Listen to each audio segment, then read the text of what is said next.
강림주일입니다. 여러분 성령을 잘 아십니까? 오늘 예배하는 이 자리에 성령께서 함께 계심을 느끼고 계십니까? 세상 사람들은 절대로 이해할 수 없는 성령이 우리들에게는 계십니다. 세상 사람들은 이 성령을 이해할 수 없습니다. 성령을 설명해도 알아들을 수가 없습니다. 믿지 않는 사람들은 대단한 학문을 가진 사람이라 할지라도 또 대단한 과학자라 철학자라 할지라도 성령을 이해할 수 없습니다. 왜 그렇습니까? 세상에서는 볼 수도 없고 만날 수도 없고 경험해 볼 수도 없기 때문에 그렇습니다. 그래서 우리 믿는 사람들이 성령을 이야기하면 그들은 지어낸 말이나 또는 상상 속에서 헛것을 보고 이상한 말을 하는 것처럼 듣게 되는 것입니다. 그런데 우리 예수 믿는 사람들은 성령에 대해서 별로 어려워하지 않습니다. 왜 그렇습니까? 그것은 믿는 사람들은 성령을 직접 경험하고 살기 때문입니다. 지금도 우리가 예배 중에 함께 경험하며 함께 있습니다. 그래서 말로 설명은 어려워도 마음으로 몸으로 알고 있는 것입니다. 이틀 전 저는 현충일에 저희 조카 결혼 예배에 주례를 맡게 되었습니다. 조카가 서울대를 나오고 서울 상명대학의 정교수가 되어서 이제 나이가 많아 늙은 결혼을 하게 되었습니다. 제가 이 결혼에 주례를 맡았는데 어려움이 좀 있었습니다. 우선 신랑 신부가 신앙생활을 하지 않았고 장인될 분도 믿지 않았습니다. 저는 이런 혼인 예배 주례를 잘 서질 않습니다. 그런데 누나의 특별한 부탁으로 서게 되었습니다.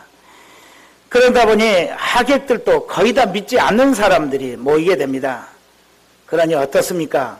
목사가 주례를 서면 예식은 예배가 되어야 하고 주례사는 설교가 되어야 합니다. 그래서 신랑과 신부부터 자신들의 이 결혼을 예배로 드리는 것이 못마땅하고 싫어하고 있습니다. 그리고 또 장인들 사람도 믿음이 없기 때문에 혼인 예배를 동의하지 않는 모양입니다. 사정이 이렇게 되니 며칠 전 누나에게서 다시 전화가 걸려왔습니다. 목사 동생에게는 정말 미안하지만 이번 주례는 예배 드리지 말고 그냥 보통 결혼식처럼 사이에 두고 결혼하면서 동생은 덕담만 좀 전해주면 전해주면 좋겠네 이렇게 말을 합니다. 그렇지만 제가 목사로서 주례를 맡았는데 어떻게 대충 덕담만 하고 맙니까?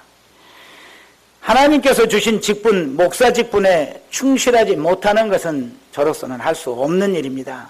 그래서 누나에게 난 그렇게 주례하는 것은 마음에 걸립니다 하고 거절하면서 좀 더 기도해 봅시다 라고 말을 했습니다. 하루가 지난 후 누나에게서 다시 전화가 와서 동생 미안하네, 내가 잘못했어, 동생 생각대로 예배를 드려야겠어. 그래서 제가 그럼 신랑 신부 장인도 동의하는 겁니까?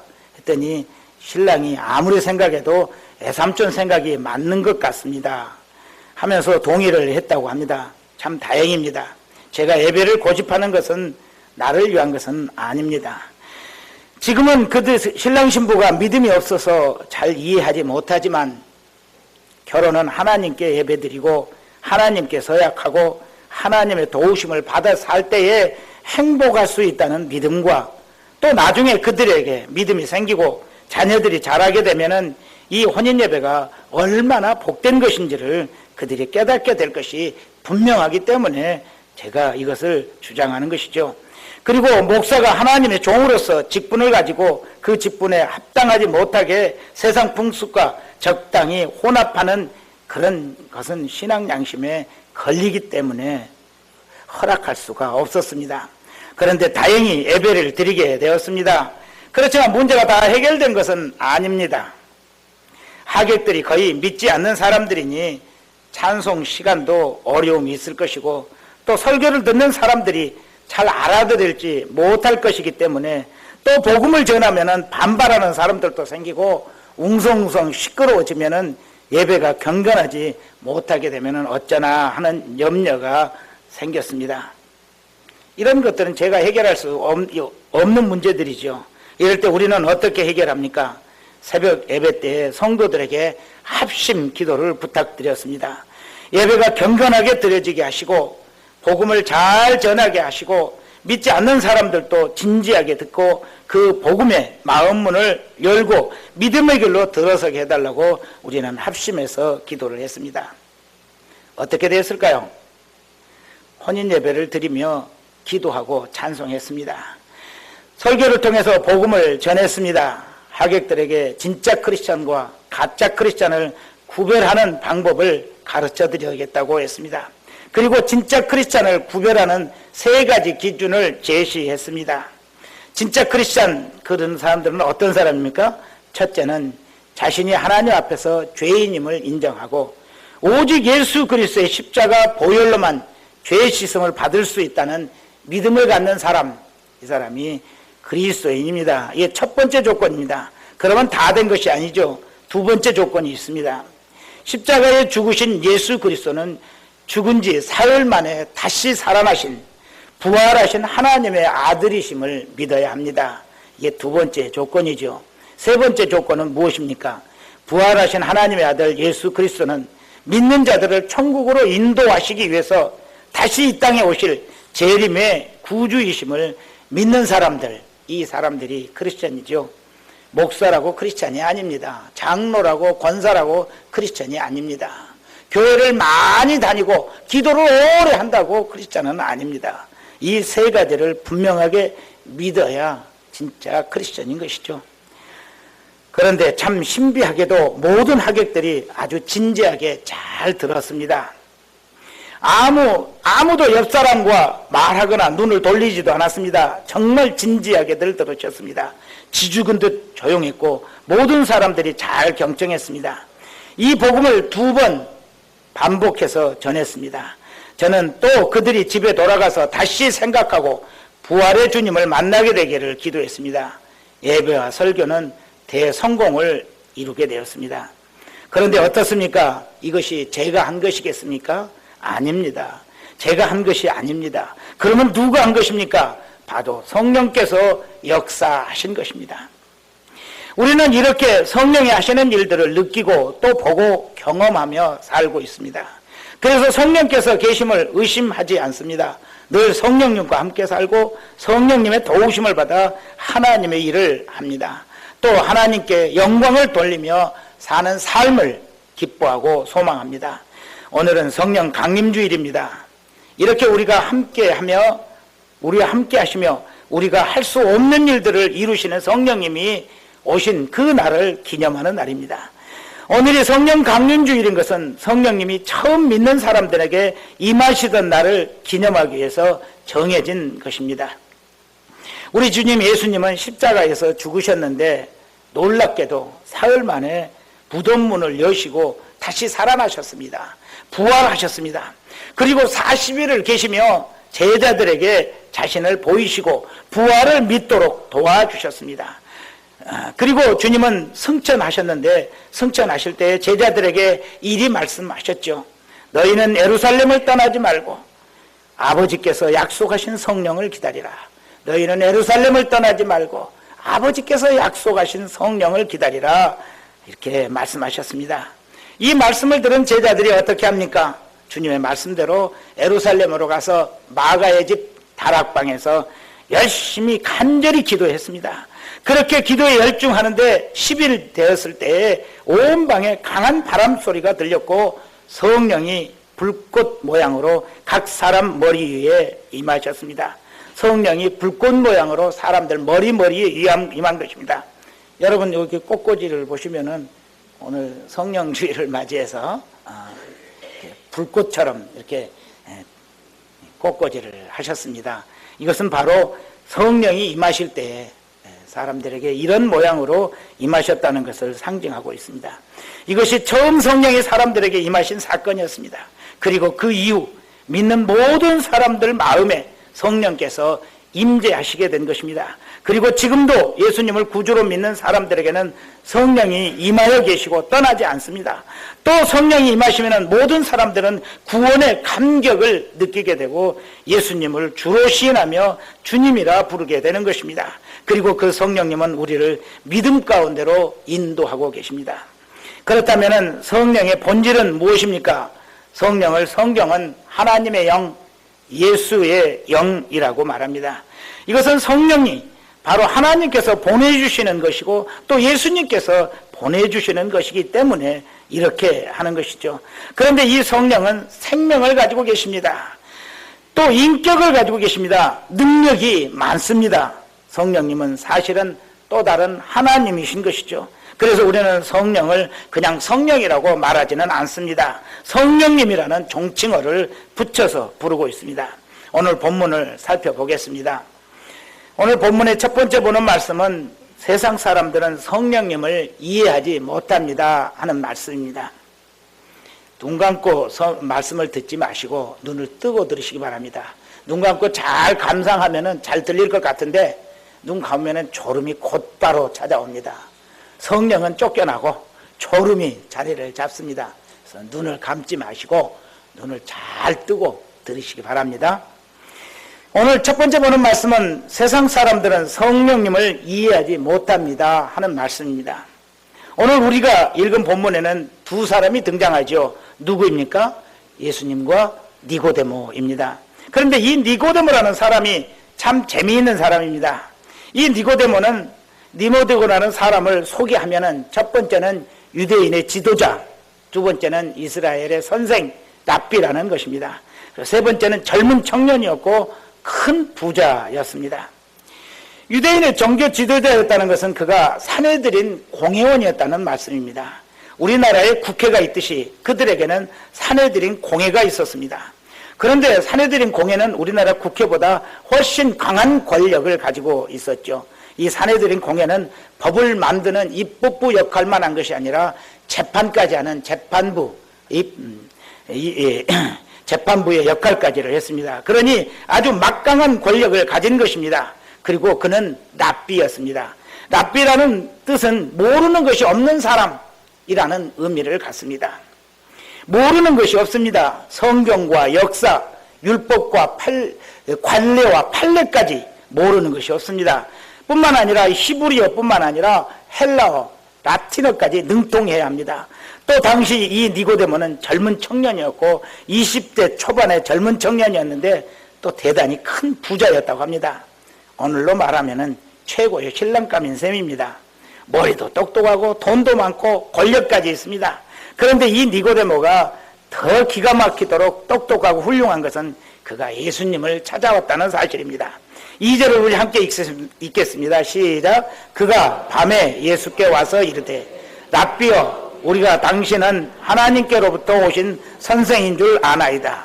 하나님이 함께 하시지 아니하시면 당신이 행하시는 이 표적을 아무도 할 수 없음이니이다. 니고데모라는 청년이 밤에 조용히 예수님을 찾아왔는데 이렇게 말을 합니다. 당신은 하나님께로부터 오신 선생인 줄 압니다. 당신이 하시는 표적이 증명합니다. 이 말은 돌려서 한 말이지만 실질적으로 당신은 하나님께로 오신 것이 분명한데 나는 하나님 나라를 볼 수가 없습니다. 제가 하나님 나라를 볼 수 있도록 도와주십시오 라고 말한 셈입니다.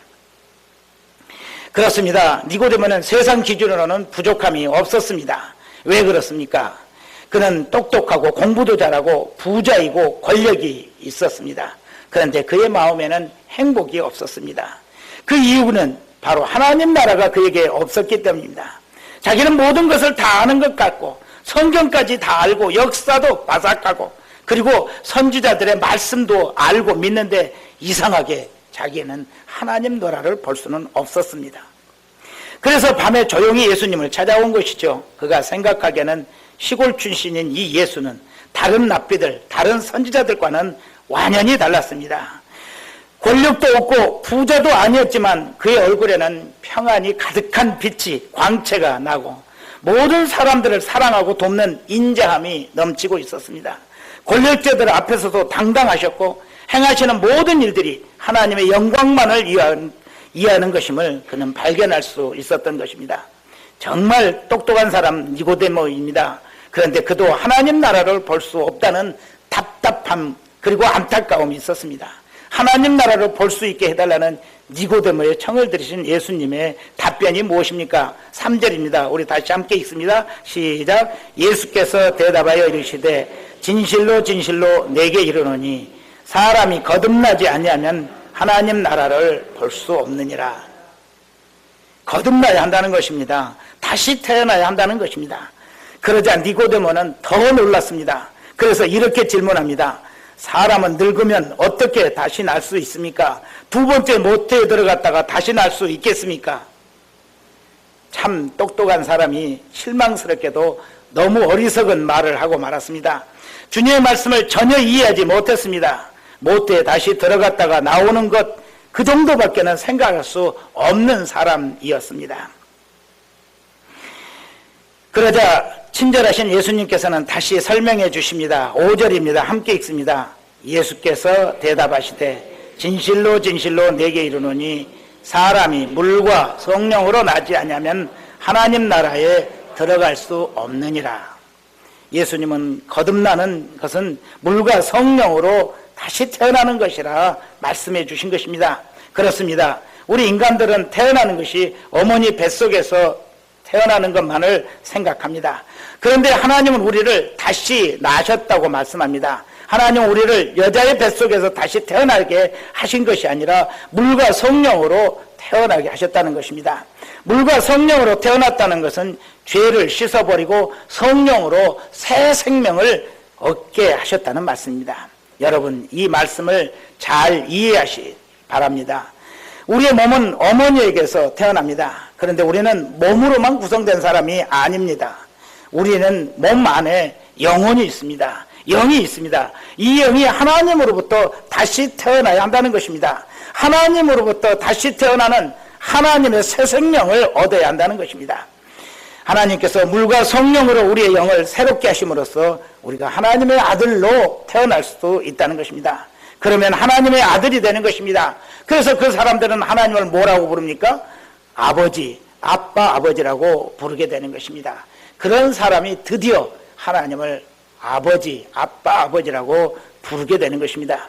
그런데 똑똑한 니고데모는 성령님을 잘 이해하지 못했습니다. 모르는 것이 없는 납비였지만 성령님에 대해서는 알 수가 없었습니다. 그래서 어리둥절했습니다. 할 말을 잃어버렸습니다. 그러자 예수님께서 또 가르쳐 주십니다. 6절부터 8절 말씀이죠. 함께 읽습니다.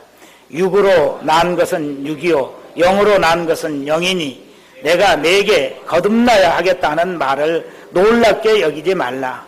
바람이 이임으로 불매 내가 그 소리는 들어도 어디서 와서 어디로 가는지 알지 못하나니 성령으로 난 사람도 다 그러하니라. 아멘. 예수님은 니고데모에게 성령을 알게 하시기 위해서 성령을 눈으로 볼 수 없기 때문에 바람의 비유를 들으셨습니다.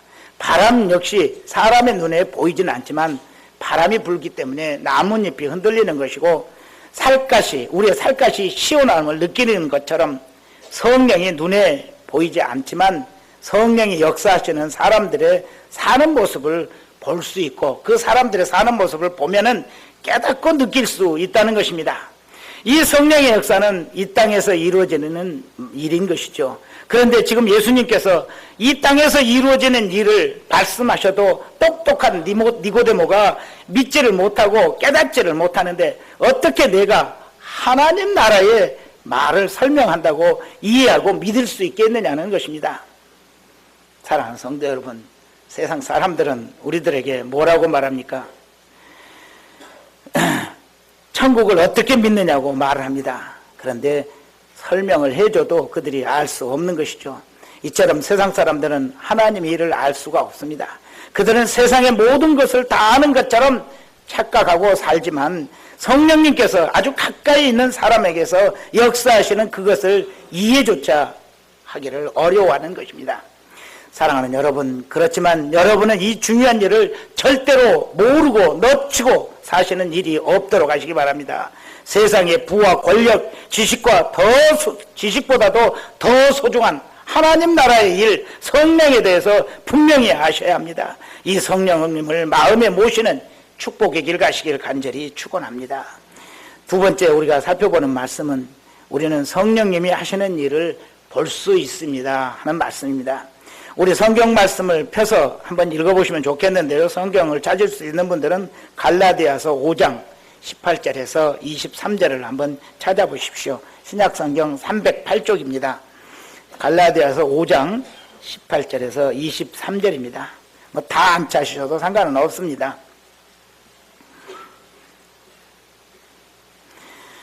우리 함께 읽도록 하겠습니다. 시작. 너희가 만일 성령의 인도하시는 바가 되면 율법 아래 있지 아니하리라.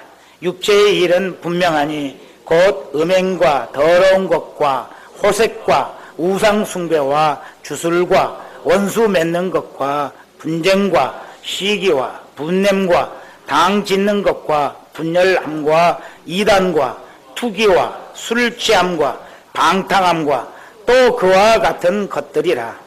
전에 너희에게 경계한 것 같이 경계하노니 이런 일을 하는 자들은 하나님의 나라를 유업으로 받지 못할 것이요 오직 성령의 열매는 사랑과 희락과 화평과 오래 참음과 자비와 양성과 충성과 온유와 절제니 이 같은 것을 금지할 법이 없느니라. 아멘. 성령을 따라 사는 것과 대비되는 말은 육체를 따라 산다는 것입니다. 세상 사람들은 모두 육체를 따라 삽니다. 왜 그렇습니까? 성령은 전혀 모르기 때문에 육체대로 살 수밖에 없는 것이죠. 그런데 크리스찬들은 육체대로 살지 않습니다. 성령을 따라 사는 것입니다. 육체를 따라 사는 사람들의 특징이 무엇이라고 합니까? 음행, 더러운 것, 호색, 우상 숭배, 주술, 원수 맺는 것, 분쟁, 시기, 분냄, 당 짓는 것, 분열함, 이단, 투기, 술취함, 방탕함 이런 것들입니다. 그런데 어떻습니까? 이런 일을 행하는 사람들이 하나님 나라를 유업으로 받을 수 있겠습니까? 여러분들도 아시죠? 우리는 분명합니다. 절대로 이런 사람들이 하나님 나라를 유업으로 받을 수는 없는 것입니다. 그렇다면 성령으로 사는 사람들의 특징은 무엇입니까? 성령의 열매는 사랑과 희락과 화평, 그리고 오래 참음, 자비, 양선, 충성, 온유, 절제 이런 것들입니다. 이런 일을 행하는 사람들은 어떻습니까? 하나님 나라를 유업으로 받을 수 있겠습니까? 그렇죠. 여러분들이 판단해도 알다시피 이런 사람들은 당연히 하나님 나라를 유업으로 받아야 됩니다. 그런데 이런 일을 우리로 하여금 행하게 하시는 일, 능력, 그것은 바로 우리의 도덕이 아닙니다. 우리의 힘이 아닙니다. 이것을 행하게 하시는 분은 성령님이신 것입니다. 성령으로 사는 사람들은 이런 아름다운 열매들을 많이 맺습니다. 그래서 하나님으로부터 인정받고 하나님 나라를 유업으로 받게 되는 것입니다. 천국을 바라보고 천국에 들어가는 축복의 사람들 되는 것입니다. 그런데 여러분, 우리 자신을 살펴봅시다. 여러분은 어떻습니까? 여러분들에게서 나오는 것이 무엇입니까? 육체를 따라 사는 부끄러운 것들은 아닙니까? 여러분들이 입에서 더러운 말들 나오고 우상 숭배하고 원수 맺는 짓을 포기하지 않고, 그리고 분쟁하고 분노하고, 그리고 분노하고 분낼 뿐만 아니라 호색하고 방탕하는 그런 삶은 아닙니까? 크리스천들에게 이런 것은 어울리지 않는 삶입니다. 다 벗어 버리셔야 합니다.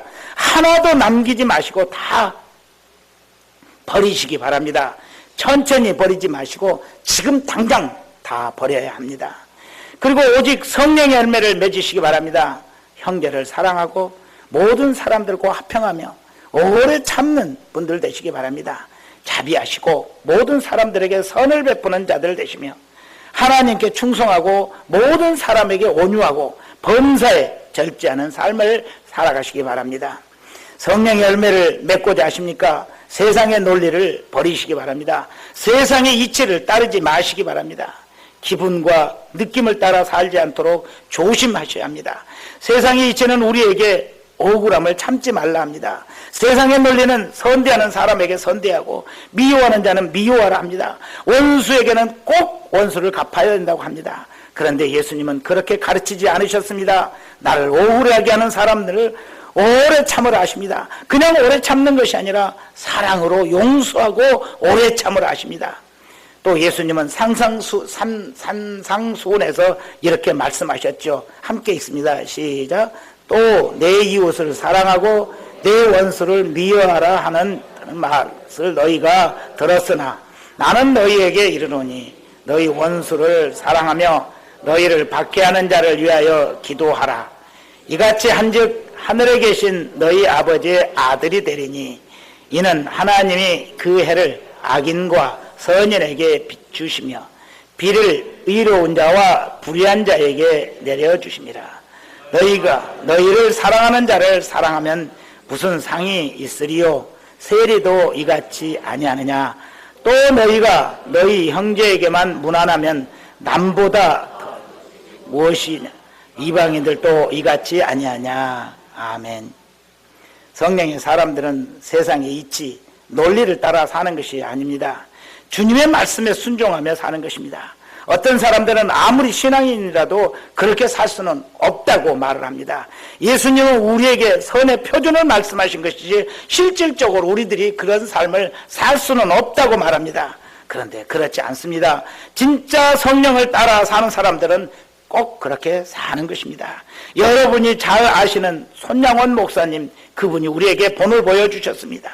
6.25 때 자기 아들을 둘이나 죽인 아들의 친구 빨갱이를 용서하고 양아들로 받아들였습니다. 그리고 사랑해 주었습니다.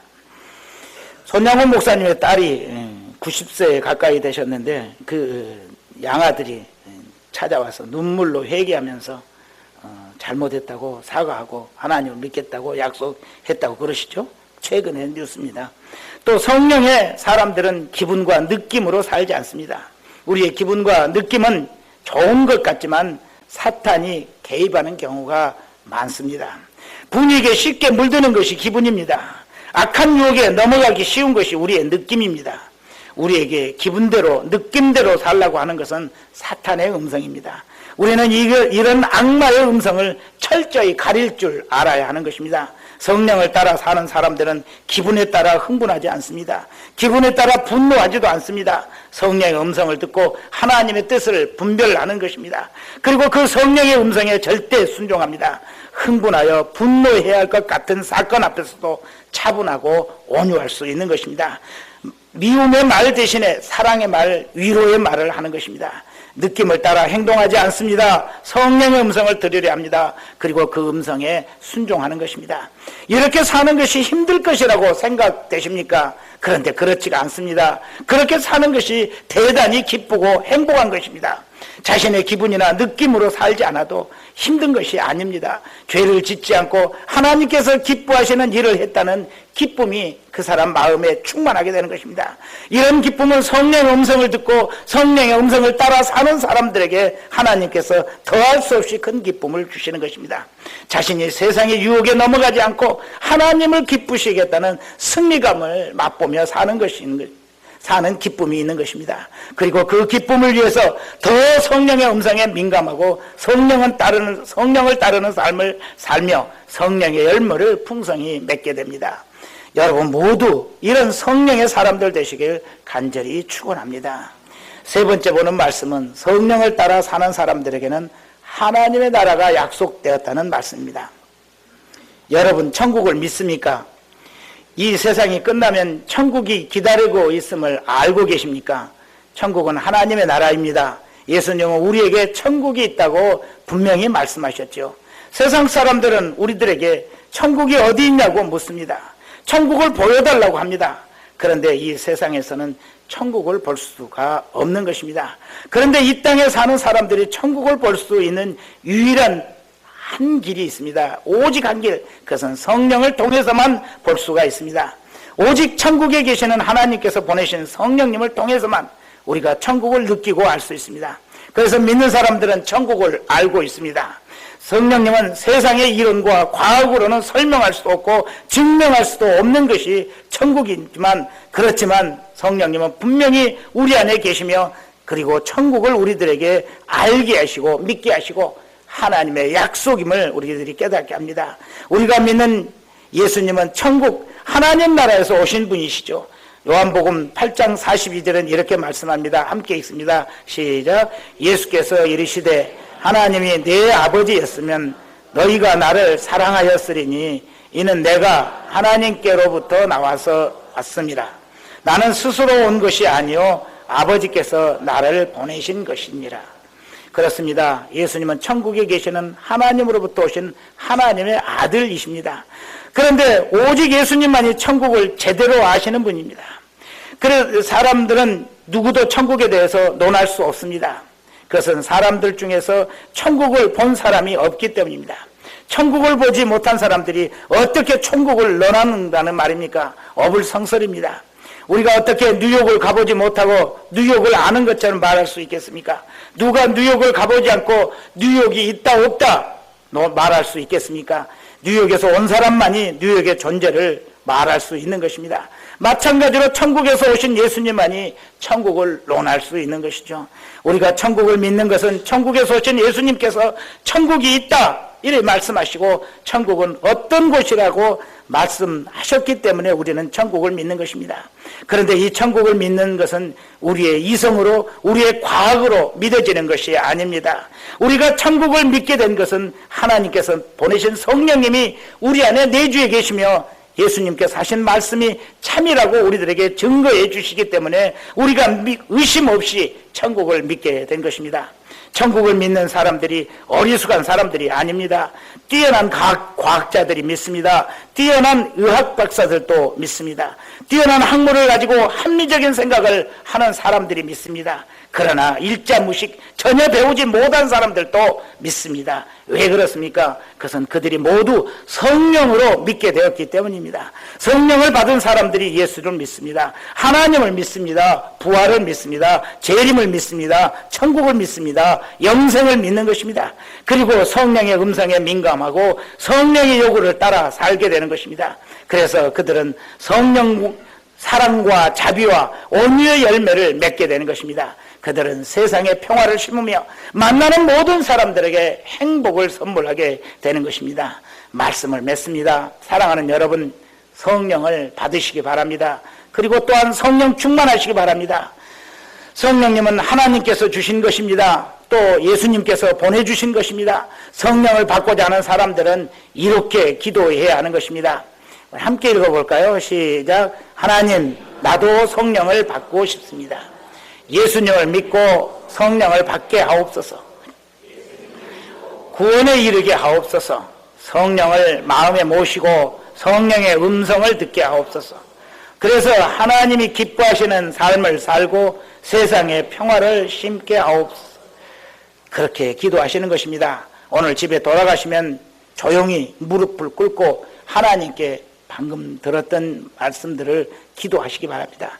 그러면 하나님은 여러분에게 성령을 부어주시는 놀라운 경험을 하게 될 것입니다. 예수님을 믿게 하실 것입니다. 천국을 이해하고 영원한 생명이 내 안에 들어오는 축복이 있음을 깨닫게 될 것입니다. 여러분 모두 성령을 받으시고 성령 충만하시길 바랍니다. 성령과 함께 세상을 이기는 축복의 인생길 되시길 간절히 축원합니다. 기도드리겠습니다.